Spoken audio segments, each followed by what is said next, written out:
vamos a empezar entonces a analizar que los circuitos que vamos a nosotros ver son circuitos secuenciales y que van a tener un reloj como entrada de flanco, ¿sí? Como una señal de sincronía, cosa que ya habíamos visto anteriormente, que incluso vimos el circuito 555 como un circuito de temporización. Dijimos de que no era el único, pero que sí el más común, que de hecho dentro de este circuito o dentro de la gama de estos circuitos habían varias configuraciones, pero que vamos a usar prácticamente el multivibrador estable como el más común. Entonces, el comportamiento de un circuito secuencial con reloj va a estar determinado por las entradas, las salidas y los estados de su flip-flop. Cuando nosotros hablamos de los flip-flop, recuérdense que estamos hablando de dispositivos que son capaces de guardar un bit de información. Estos dispositivos forman parte de un circuito secuencial y que el circuito secuencial se compone prácticamente de entradas, salidas, circuito combinacional y dispositivo de memoria, que en este caso puede ser un flip-flop. Recordemos que hay varios dispositivos de estado de memoria, puede ser un flip-flop y que también vimos que pueden haber diferentes tipos de flip-flop, entre ellos un latch, ¿ok? Por favor, si alguien tiene alguna duda o si voy platicando muy rápido, también me lo dice. Entonces, algo importante mencionar del análisis de circuitos secuenciales es de que las salidas y el siguiente estado en el cual va a quedar el circuito son las funciones de entrada y el estado actual. Es decir, en el combinacional yo solamente tomaba en cuenta las combinaciones de las entradas y que posteriormente en el secuencial tengo que tomar en cuenta no solamente las entradas, sino que el estado anterior que yo tenía del circuito, porque dependiendo de este voy a obtener el siguiente estado. Por eso es de que es necesario saber en qué tenemos estos dispositivos de memoria, al cual se debe de recurrir para ver cuál es el siguiente paso. ¿Ok? Cosa bastante importante también es que el análisis de un circuito secuencial me va a mí a arrojar una tabla, ¿sí? O también un diagrama para la sucesión temporal de entradas, salidas y estados internos. A esta tabla yo le voy a denominar tabla de estados. Y si es un diagrama, lo que me resulta es un diagrama de estados. El día de hoy no vamos a ver cómo se generan estas tablas y estos diagramas. Eso lo vamos a ver más adelante. Solo voy a mencionar cómo se debe de ver una tabla de estados para que lo tengamos en cuenta, ¿ok? Es posible entonces que nosotros podamos, expresar, valga la redundancia, expresiones booleanas que describan el comportamiento de un circuito secuencial.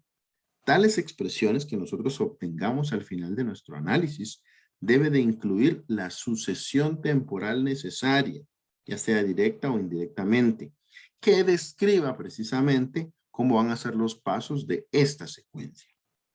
Entonces, un diagrama lógico se reconoce como circuito secuencial con reloj si incluye flip-flops que acepten entradas de reloj. Esto ya lo habíamos visto con anterioridad. Cuando algo tiene reloj se dice que es algo síncrono. Cuando no tiene reloj se dice que es algo asíncrono. Sin embargo, los dos llevan un orden específico y llevan una cadencia de pasos en los cuales se deben de desarrollar los pasos del circuito. Sin embargo, de aquí en adelante vamos a estar mencionando circuitos que trabajan con reloj, por lo tanto son síncronos, ¿ok? Los flip-flop, recordemos que pueden ser de cualquier tipo. Hay muchos tipos de flip-flop, incluso solamente los latches, hay varios tipos de latches. Así que vamos a ir viéndolo poco a poco, despacio. Entonces, puede ser que cuando nosotros diseñamos circuitos con flip-flops, sea necesario agregarle compuertas de circuito combinacional. Y digo puede porque no es necesario. Puede ser que sí creemos circuitos solamente con dispositivos latches o flip-flop. Sin embargo, no hay que descartarlo. no significa que si vemos ahí compuertas adicionales está malo. No, tampoco está malo si no la llevan. Es decir, dependiendo de lo que nosotros estamos diseñando, vamos a tomar en cuenta este tipo de adicionales. ¿Ok? ¿Dudas, preguntas hasta acá? Por favor, si hay dudas o preguntas, me lo hacen saber. ¿Ok? Muy bien. Aquí lo que tenemos es un ejemplo. ¿Ok? Solamente quiero que observen cómo se miran las ecuaciones de estado. Son similares a las ecuaciones o a las funciones de salida, pero recuérdense que las funciones de salida prácticamente era una función basada en X, Y y Z.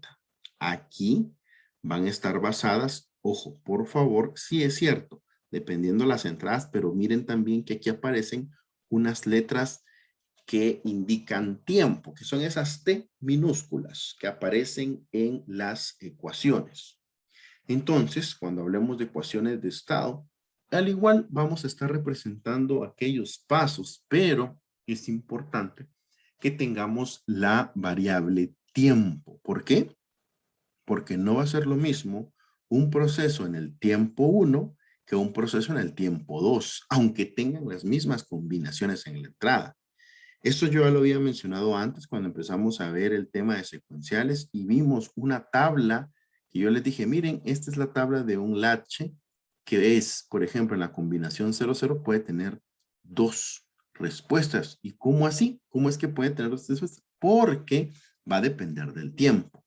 No es lo mismo observar la salida de un circuito en el tiempo 1, en el primer segundo, que en el tercero o en el cuarto. Entonces, ojo con esto. Esta variable es la variable t y significa variable tiempo. Regularmente se dan en segundos o sus subdivisiones, ¿verdad? Milisegundos, microsegundos, nanosegundos, pero regularmente el tiempo va a estar dada en segundos. Entonces, una ecuación de estado, a lo que también se le llama ecuación de transición, especifica el siguiente estado en función de los estados actuales y de las entradas. Nuevamente repito, que tiene que tomar en cuenta las combinaciones de las entradas del circuito y, ojo, por favor, su estado anterior. Aquí tenemos nosotros un ejemplo de un circuito. Este ejemplo de un circuito, aquí si se dan cuenta, es un circuito que está utilizando dos flip-flop, dos latches del tipo D. Dense cuenta que los dos se alimentan de una señal de reloj. Y dense cuenta que los dos sacan información que sirve al final para combinarse. Ustedes lo pueden ver aquí, las salidas. Y aquí se vuelven a combinar con las entradas X de el mismo circuito para arrojar una salida Y, como lo pueden ver. ¿Ok? Entonces, puesto que en la entrada D de un flip-flop determina el siguiente estado, podemos escribir un conjunto de ecuaciones, ya sea como las que está aquí arriba, o también otra presentación que nosotros tenemos es esta que está aquí. Dense cuenta nuevamente que tenemos como funciones finales y funciones intermedias, al igual que lo teníamos como en los circuitos combinacionales. Noten por favor de que A, de entre paréntesis, T más 1, eso significa tiempo más el siguiente estado. Eso significa T más 1.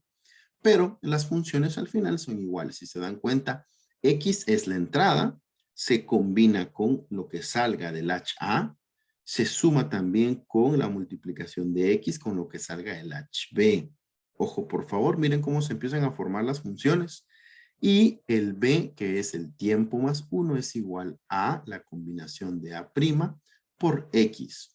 La resolución de una ecuación de estado es muy similar a una ecuación, una función de salida, tomando en cuenta que ahora lo que tenemos que ver es que tenemos al tiempo metido allí.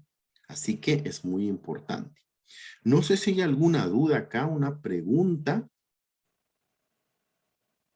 Como les digo, más adelante vamos a ver de dónde salen estas ecuaciones y cómo sacarlas. Ahorita solo quiero que le identifican cómo se vean y cuál es la diferencia visual ante una ecuación de estado comparado con una función de salida. Eso es lo que me interesa a mí. Muy bien, esto que está aquí es una tabla de estado.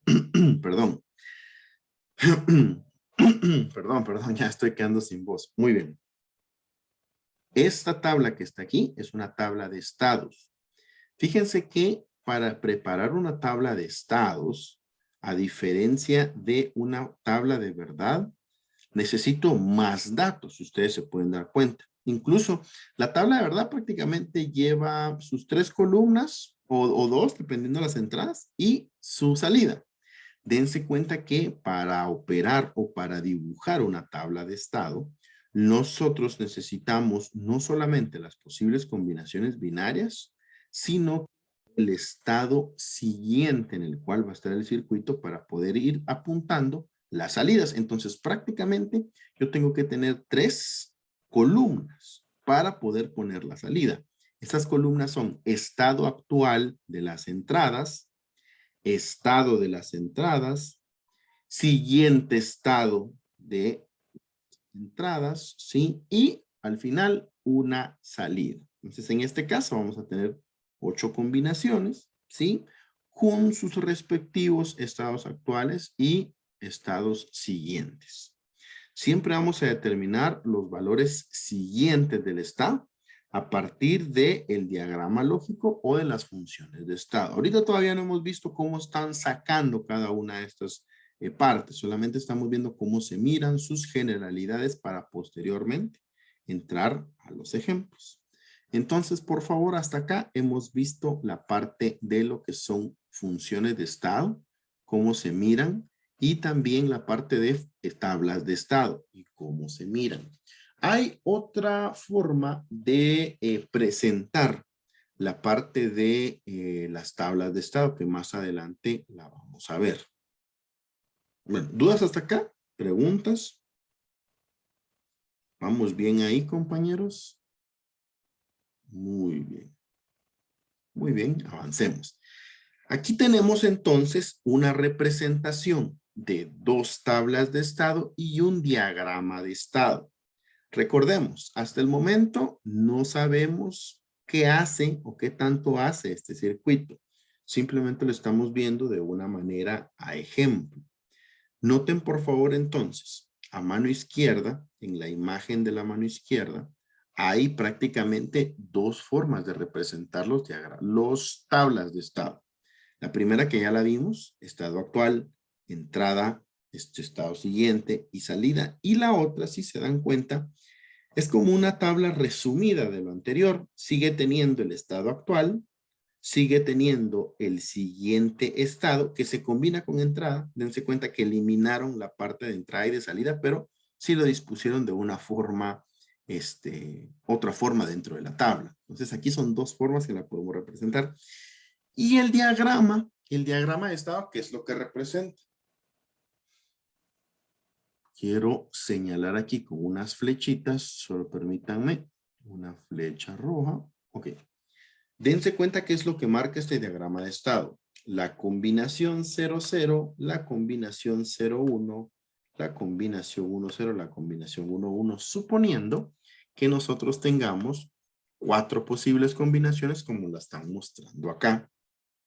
Quiero que noten, por favor, en cualquiera de las esquinas de este diagrama, ustedes tienen, por ejemplo, si yo me pongo en el 0,0, dense cuenta que tengo una opción que sale, otra opción que sale. Porque casi en cada una de las combinaciones tengo dos posibles salidas.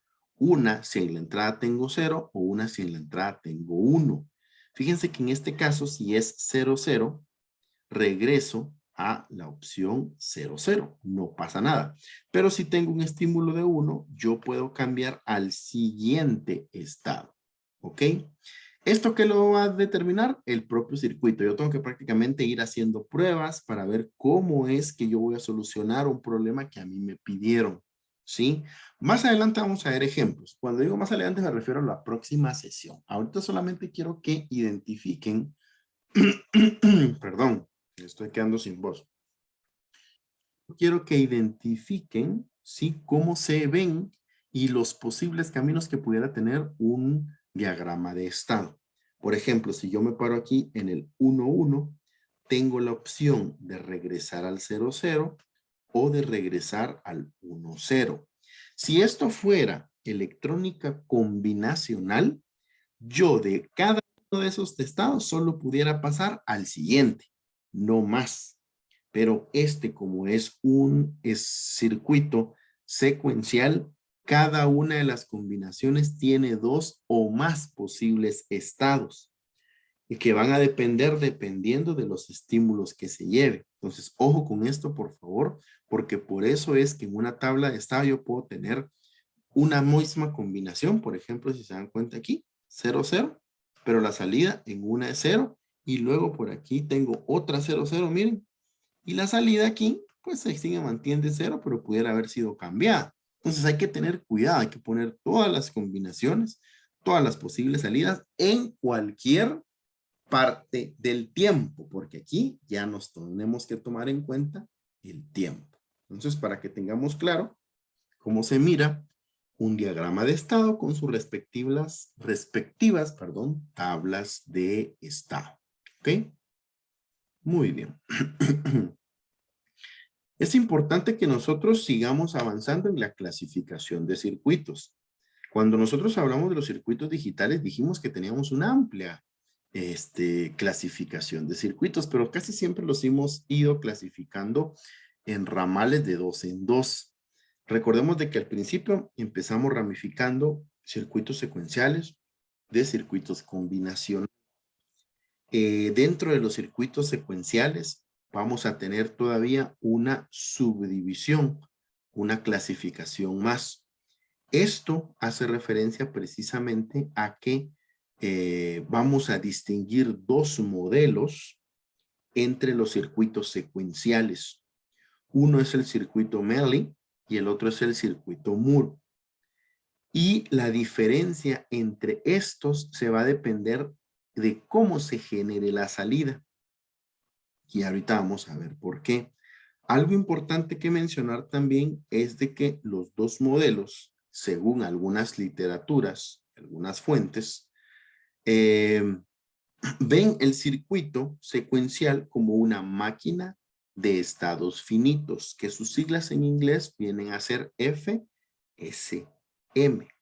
Sin embargo, esta clasificación entre Mealy y Moore tiene una diferencia bastante puntual, que es la siguiente. Mealy considera que la salida es una función tanto del estado actual como de la entrada, que es prácticamente lo que hemos venido platicando. Pero Moore prácticamente dice que la salida es función solamente del estado actual y obviamente el estado siguiente. El estado o el modelo Mealy de un circuito secuencial es un FSM Mealy o una máquina Mealy, ¿ok? Recordemos esto, por favor. Más diferencias. Bueno, en un modelo Mealy, las salidas pudieran cambiar si las entradas cambian durante el ciclo del reloj. Las salidas podrían tener valores falsos momentáneos debido al retardo, ojo, entre el momento en que las entradas cambian y el momento en que cambian las salidas del flip-flop. En este impasse pudiera obtenerse una lectura errónea. Y para sincronizar un circuito Mealy, las entradas del circuito secuencial pues se deben sincronizar con un reloj. ¿Ok? Ojo con eso. Mientras que, como ya lo empezamos a ver, el modelo Moore solamente va a depender del estado actual que nosotros tenemos y va a tomar un estado siguiente. No va a tomar en cuenta las entradas. ¿Ok? Entonces ahí tenemos una clasificación aún más, un paso más dentro de lo que son los circuitos secuenciales. ¿Ok? Permítanme un momento, por favor.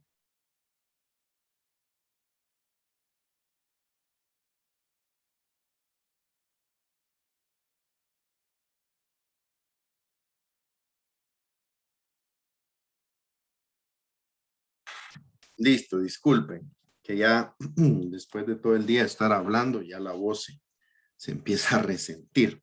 Muy bien, entonces sigamos avanzando. Lo que yo tengo aquí es un resumen de los pasos a tomar en cuenta en el procedimiento de un diseño. Como lo mencioné al principio de la sesión, El motivo de esta es prácticamente mostrar a ustedes los puntos importantes para diseñar. Todavía no vamos a diseñar, ¿ok? Solamente estamos viendo conceptos de qué es un circuito secuencial, cuál es la diferencia con el combinacional, cómo se ve una función de estado, que prácticamente es como némesis de la función de salida, cómo se ve una tabla de estado, cómo se ve un diagrama de estado antes de poder diseñar. Y en esta diapositiva, pues yo tengo aquí algunos puntos importantes que vamos a destacar a continuación respecto al diseño de circuitos secuenciales. Recordemos, vamos a enfocarnos en el diseño de un circuito secuencial con reloj, ¿ok?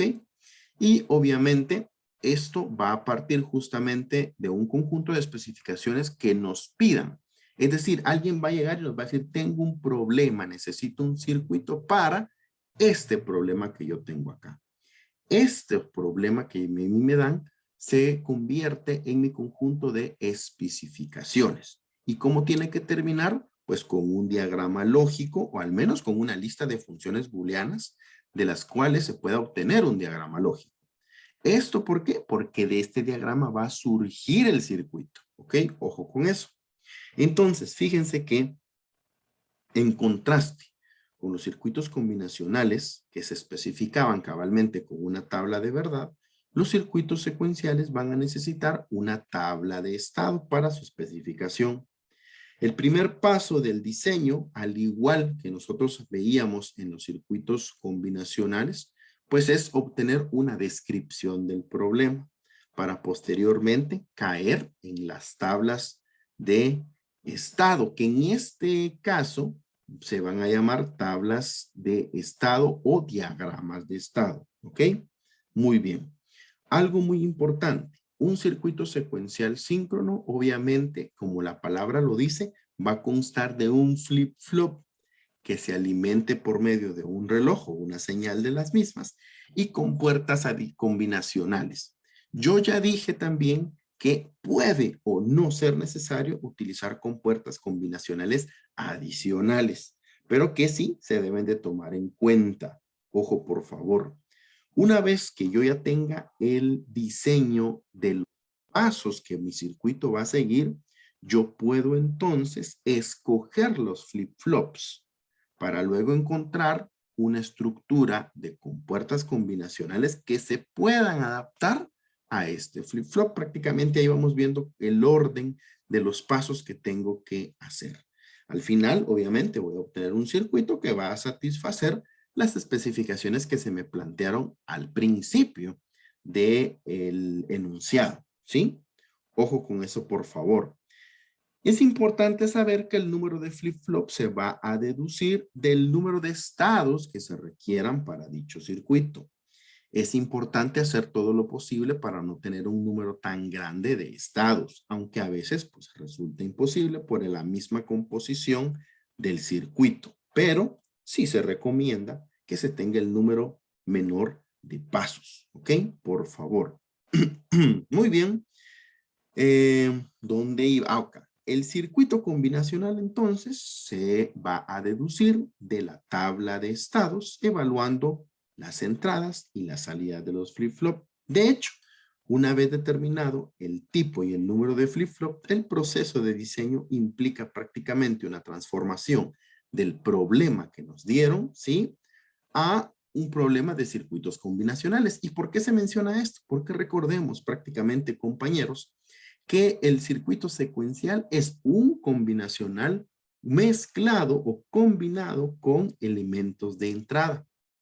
¿Por qué hace referencia a esto? ¿Por qué este último punto, perdón, por qué este penúltimo punto menciona que ya una vez establecido el tipo y el número de flip-flops, el proceso de diseño implica una transformación de un problema de circuito secuencial a un problema combinacional, porque al hacer eso, nosotros podemos aplicar las mismas técnicas de diseño que habíamos visto en el circuito combinacional. ¿Ok? Entonces, para que lo tengamos claro, por favor, prácticamente, fíjense quién va a hacer la tarea es el circuito combinacional y es que ahora lo podemos ver. que lo que nos va a meter aquí más elementos es el tiempo, ¿ok? Pero quien va a llevar, digamos, la batuta va a ser el circuito combinacional interno. Ojo con esto, por favor, porque aquí se empiezan a combinar varios conceptos que teníamos desde anteriormente. Si alguien tiene alguna duda, alguna pregunta, por favor, me lo hace saber. Estamos viendo generalidades para aquellos que si entraron un poquito tarde, generalidades del diseño o del análisis de circuitos secuenciales. ¿Ok? No hemos visto ejemplos aún, solo los vamos a ver la próxima semana. Solo estamos planteando las bases de lo que vamos a hacer a la hora que alguien nos diga, necesito un circuito que haga esta solución. Así como, por ejemplo, en el examen, que había un circuito que necesitábamos que cada vez que se pusiera un número se le sumara uno o se le restara, dependiendo el número. Alguien va a llegar con un enunciado así y nosotros debemos de ser capaces de resolverlo. Aquí en esta pantalla yo estoy poniendo 7 pasos que van a resumir el procedimiento para diseñar circuitos secuenciales, sobre todo del tipo síncrono. ¿Cuáles son estos 7 pasos? Primero, deducir de la descripción textual, es decir, del problema que nos dan, cuáles van a ser las especificaciones del funcionamiento deseado, es decir, qué quiero que haga paso a paso el circuito, ¿ok? Posteriormente, estos pasos que yo voy a plasmar se van a convertir prácticamente en mi diagrama de estados. Es lo que yo quiero que haga. Importante, reducir el número de estados si fuera necesario. Ya hablé de esto, porque menciono aquí si fuera necesario. Asignar valores binarios a los estados. Obtener la tabla de estados ya codificada en binario. Con esto ya puedo escoger los flip-flops que voy a utilizar. Ya con los flip-flops puedo deducir las ecuaciones y simplificarlas. Y por último, dibujar el diagrama lógico. Entonces aquí en esta pantalla tenemos 7 pasos que nos van a ayudar a diseñar un circuito prácticamente desde cero. ¿Ok? ¿Dudas, preguntas hasta acá? ¿Comentarios? Muy bien. Aquí tengo entonces un resumen mucho más gráfico y ya un poco resumido del procedimiento del diseño. Primero, entender, ¿verdad? Aquí está el dibujito de una silueta de una cabeza con unos engranajes que representan el trabajo mental, el pensamiento, que es prácticamente la especificación textual, es decir, en palabras del comportamiento que el circuito debe de tener. Es importante aquí en el segundo paso que el diseñador, es decir, nosotros somos el diseñador, pues utilicemos la intuición y la experiencia para interpretar las palabras del paso anterior y poderlas llevar a descripciones que puedan ser llevadas a estado del circuito. Vuelvo a repetir que una vez establecida las especificaciones, ya teniendo una base en un diagrama de estados, pues ya podemos aplicar conocimientos que teníamos del pasado para hacer diseño. Aquí menciona que existen varios procedimientos formales para la reducción y asignación de estado. Eso lo vamos a ver más adelante, así como vimos también las reducciones en los circuitos combinacionales cuando vimos Huntington y cuando vimos mapas de Karnoff. Aquí hacen referencia a los pasos 4 y 7 de la diapositiva pasada, ¿sí? Indicando que el diseño se implementa con algoritmos exactos y por tanto se pueden automatizar. El tema de la automatización es precisamente agarrar unos pasos de cualquier proceso y meterlos a un loop, es decir, a un ciclo sin fin, de tal manera que esto se convierte en una automatización, es decir, automáticamente se va a estar ejecutando, hasta que pues se le retire la energía, se arruine, etcétera, ¿ok? O hasta que así lo desee el operario. Entonces, por último, la parte del diseño que sigue un procedimiento bien definido se va a denominar síntesis, ¿ok? Cuando hablemos de una síntesis, estamos hablando prácticamente de ese diseño de un procedimiento bien definido que incluso pudiera llegar a ser automático, ¿ok? Aquí nosotros tenemos un procedimiento de diseño que yo puse algún ejemplo, puse aquí ejemplo, ¿ok? Ejemplo. para que nosotros miremos más o menos cómo se puede hacer esta parte del diagrama. Porque siempre vamos a empezar con un diagramita. Se recomienda utilizar este estilo de diagrama. No digo este diagrama porque si tenemos 4 combinaciones, pues me sale con 4 esquinas, pero si solo fuera de 3, pues me sale como en un forma triangular. Si fuera solamente de 2 estados, me sale en una forma lineal. Lo que yo quiero que ustedes destaquen de diagramas de este tipo es de que, primero que nada, tengo que plasmar las combinaciones posibles. En el caso, recuérdense que tuviera uno binario de 3 entradas, yo ponía, por ejemplo, 0, 0, 0, 1, 1, 0, 1, 1 en cada una de las esquinas. Entonces, ¿qué es lo que se hace? Bueno, aquí, por ejemplo, en este ejemplo específico, ¿sí? Se va a obtener un diagrama a partir de una especificación textual. Aquí no aparece porque es un ejemplo, pero imagínense que alguien llegó originalmente con un papelito, nos mandó un correo y nos dijo, mira, necesito un circuito que haga esto, esto, esto y esto. Esa es la especificación textual.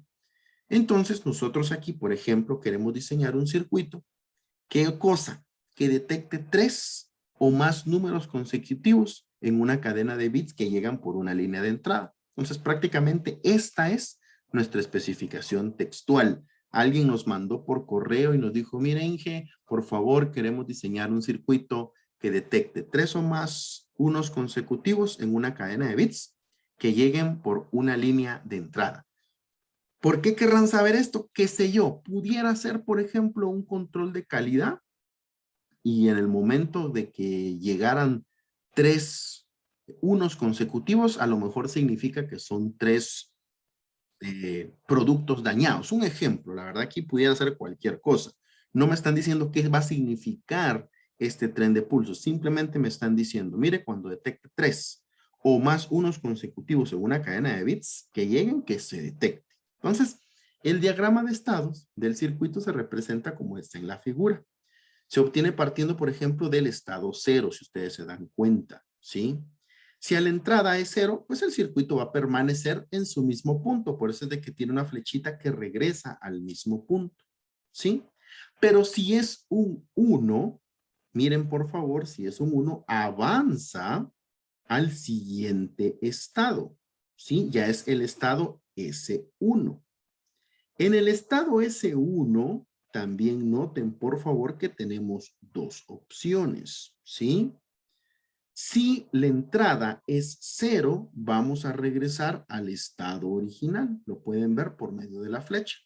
Pero si estando en el estado 1, la entrada es 1, yo avanzo a el estado 2. Noten por favor, no perdamos de vista que estamos tratando de detectar 3 números iguales. Entonces empezamos en el estado 0, ¿sí?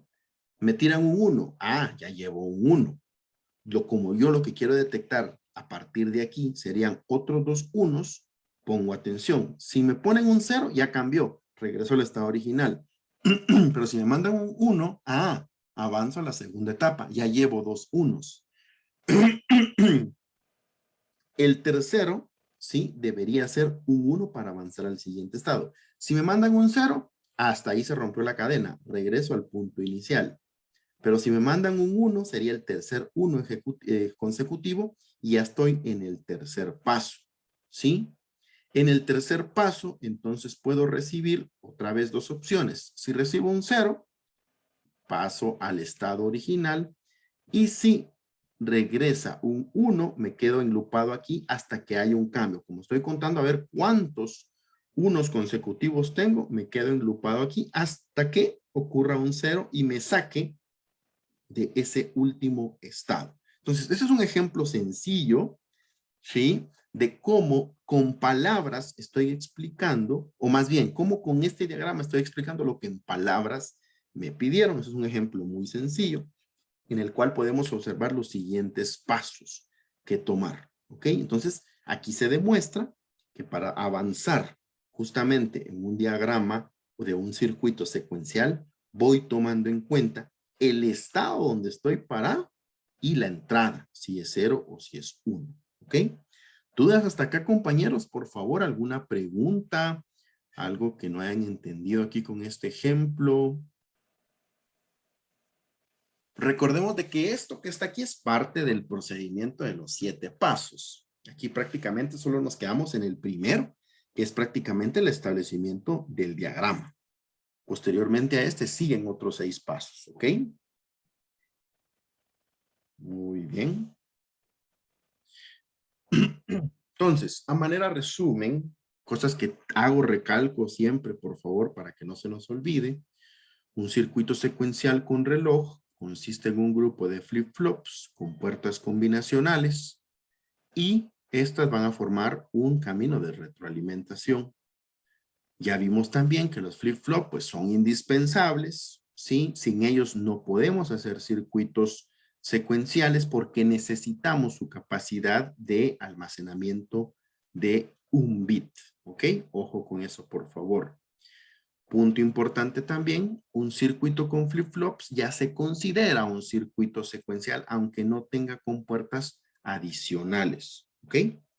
Los circuitos que incluyen flip-flop por lo regular se clasifican según la función que desempeñan y no tanto por el nombre del circuito secuencial. Es importante hacer aquí mención de que ya vimos de que los circuitos secuenciales se ramifican prácticamente en 2 modelos, modelo Mealy y modelo Moore. Modelo Mealy toma en cuenta las funciones de entradas o de estados que se van formando y la parte de las entradas, mientras que el estilo Moore solamente va tomando en cuenta las secuencias, la sucesión de puntos. Antes de continuar y antes de entrar a la parte de los ejemplos, voy a hacer mención de 2 dispositivos que están hechos con flip-flop que nos van a ayudar a diseñar circuitos. Estos circuitos son los registros y los contadores, que más adelante vamos a ver que prácticamente los contadores también son un tipo de registro. Cuando yo hablo justamente de un registro, estoy hablando de una cantidad de dispositivos que almacenan información, que la registran, que la graban. Un registro prácticamente es un grupo de flip-flops en donde cada flip-flop puede almacenar un bit de información. Lo que pasa es que no voy a tener solamente un flip-flop, voy a tener un registro que va a guardar n cantidad de bits y por lo tanto voy a tener un grupo de n cantidad de flip-flops capaces de almacenar los números de bits que yo le estoy metiendo al sistema. Si quiero guardar 4 bits, tengo que hacer un grupo de 4 flip-flops. Si quiero guardar 8 bits, tengo que hacer un grupo de 8 flip-flops. Además de los flip-flops, como yo ya lo he mencionado antes, pueden o no adicionarse con puertas combinacionales para realizar ciertas tareas de procesamiento de datos. Un registro guarda información, pero no necesariamente la va a procesar. Si queremos que se procese esa información, tenemos que hacer circuitos adicionales. Entonces, en su definición más amplia, un registro va a consistir en un grupo de flip-flops y compuertas para su transición. Los flip-flops van a contener información binaria y, ojo, las compuertas adicionales que los podamos tener van a determinar cómo esta información va a ser transferida. Entonces, esto son todos los puntos importantes del dispositivo o del circuito que se llame registro. Mientras que la parte del contador, y ya prácticamente voy terminando con la sesión, la parte del contador, si ustedes se dan cuenta, resulta ser un registro, pero que está colocado en una forma, llamémosle serial, para que los registros que se vayan guardando en ellos vayan pasando por una sucesión predeterminada de estados y formar así un contador. Pero dense cuenta que al final el contador pues prácticamente es un grupo de registros. Las compuertas del contador, si se dan cuenta, están conectadas de tal manera que se produce una sucesión prescrita de estados binarios. Y aunque los contadores son un grupo de registros, pues es comúnmente distinguirlos dándoles el nombre de contador. No se dice, este es un registro y este es un registro también, pero cuenta. No, no, no. Se le reconoce como contador y se le reconoce como un circuito con funciones especiales, aunque nosotros sepamos como ingenieros que el contador al final es una especie de registros, ¿ok? A nivel comercial, ustedes pueden encontrar muchos tipos de contadores, contadores ya hechos incluso. Los más sencillos que van a encontrar van a ser como este que está en pantalla, que está formado solamente con flip-flops, que no tiene compuertas, ¿sí? Pero, como les digo, hay muchas configuraciones de contadores en el mercado, ¿ok? Ojo con esto, por favor. En este caso, este contador está hecho o construido con 4 flip-flops del tipo D, que ya vimos cuáles son sus características, y noten por favor de que tiene una entrada de reloj, la cual está conectada común, ¿sí? A todos los flip-flops. Entonces cada vez que se dispare un flanco positivo, ahí obviamente todos los flip-flops van a detectar estos cambios y dependiendo del arreglo que se haya hecho, pues obviamente van a ejecutar una salida, ¿ok? Como último punto, mencionar que es posible muestrear las 4 salidas en cualquier momento para obtener la información binaria almacenada en el registro en ese momento exacto. Aunque sea un contador, aunque tenga 4 flip-flops, aunque yo sé que el concepto es correr información, dense cuenta que en cualquier tiempo T yo puedo ver qué información tiene cada uno de los flip-flops antes de que este salga, ¿ok? ¿Dudas, preguntas hasta acá? Muy bien. La Una próxima. pequeña pregunta, disculpe. Adelante, Es, adelante. es muy tonta, es demasiado tonta, pero No estos tenga- contadores no tienen relación con lo de los contadores de luz, Sí, o es solo coincidencia. no, tiene relación porque fíjese que este contador lo que está contando es justamente pulsos, ¿ok? Entonces cada pulso va a ir contando, ¿sí? Justamente. Solo que en el contador de luz, estos pulsos están dados por un disco que gira dentro de él. Bueno, eso estoy hablando de los analógicos. Los digitales tienen un tren de pulsos que se está contando según las descargas que usted haga de la carga eléctrica. Entonces, prácticamente un contador es justamente lo que acaba de mencionar, por lo tanto, su pregunta no es para nada tonta. Me voy a ir al ejemplo de los contadores que tenían un disco, que creo que algunos de ustedes todavía lo pueden observar en su casa. Si ustedes se paran enfrente del contador, este tiene un disco y este disco tiene una muesquita, ¿sí? Que va pasando y va pasando. Y lo que va contando son pulsos prácticamente. 1, 2, 3, 4. Y él los va acumulando.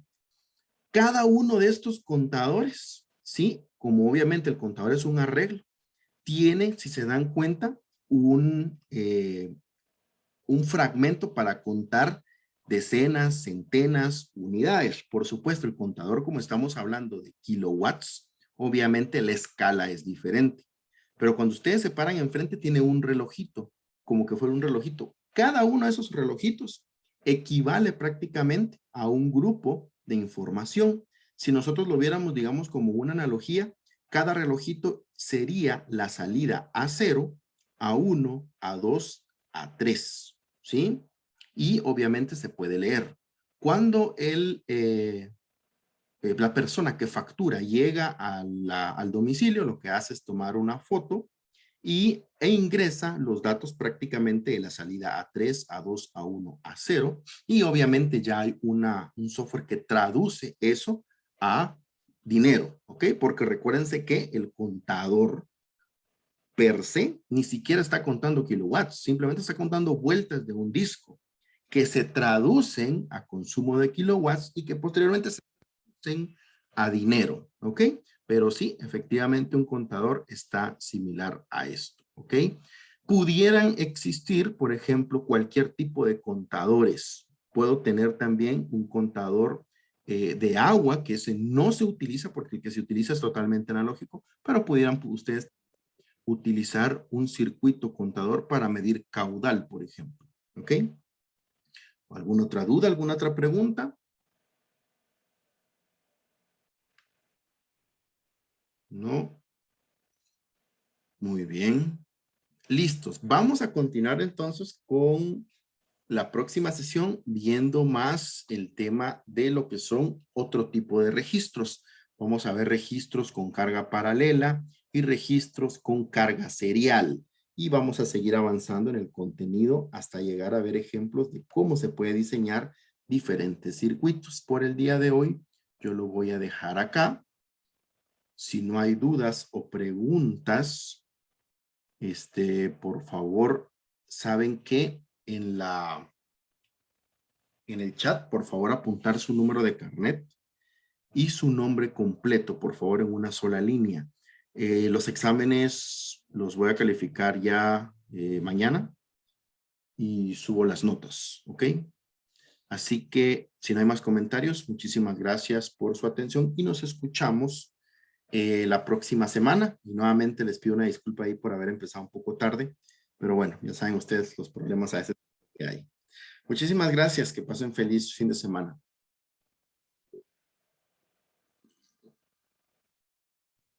Gracias, igualmente. Feliz. Igualmente.